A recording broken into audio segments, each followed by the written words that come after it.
नमस्कार, आप देख रहे हैं चंबल की आवाज़ न्यूज। आज हम बात कर रहे हैं उस महिला की जिसका नाम सुनते ही कभी चंबल के बिहाड़ों में डर का साया छा जाता था, लेकिन बाद में वही महिला देश की संसद तक पहुंची। यहाँ कहानी है फूलन देवी की, जिसे लोग बैंडेड क्वीन भी कहते हैं। उत्तर प्रदेश जालौन जिले के एक छोटे से गांव गोहरा का पूर्वा में 10 अगस्त 1963 को एक गरीब महिला परिवार में फूलन देवी का जन्म हुआ। बचपन से ही उनका जीवन संघर्षों से भरा रहा।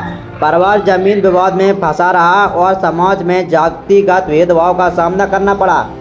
सिर्फ 11 साल की उम्र में ही उनका बाल विवाह कर दिया गया। पति द्वारा अत्याचार झेलने के बाद वे मायके लौट आईं, लेकिन गांव में भी उन्हें अपमान उत्पीड़न का सामना करना पड़ा।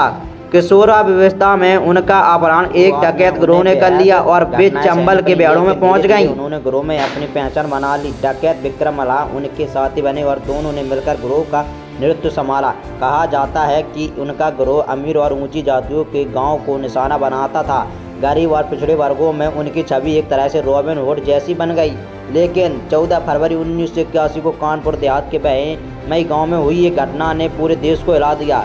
फूलन देवी के गिरोह ने 20 से अधिक लोगों को पुरुषों को लाइन में खड़ा कर गोली मार दी। इसे इतिहास में बहमई नरसंहार के नाम से जाना जाता है। इस घटना के बाद पूरे देश में हड़कंप मच गया और फूलन देवी भारत की सबसे चर्चित डकैत बन गईं। लगातार पुलिस अभियान के बाद 1983 में उन्होंने मध्य प्रदेश के मुख्यमंत्री अर्जुन सिंह के सामने हजारों लोगों की मौजूदगी में आत्मसमर्पण कर दिया। इसके बाद उन्हें करीब 11 साल तक ग्वालियर जेल में रहना पड़ा। 1984 में रिहा होने के बाद फूलन देवी ने राजनीति में कदम रखा और समाजवादी पार्टी से जुड़ी।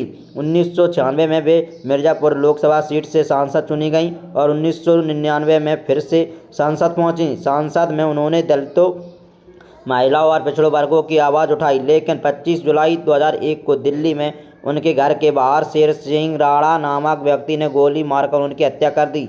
हमलावर ने दावा किया कि यह बहमई कांड का बदला था।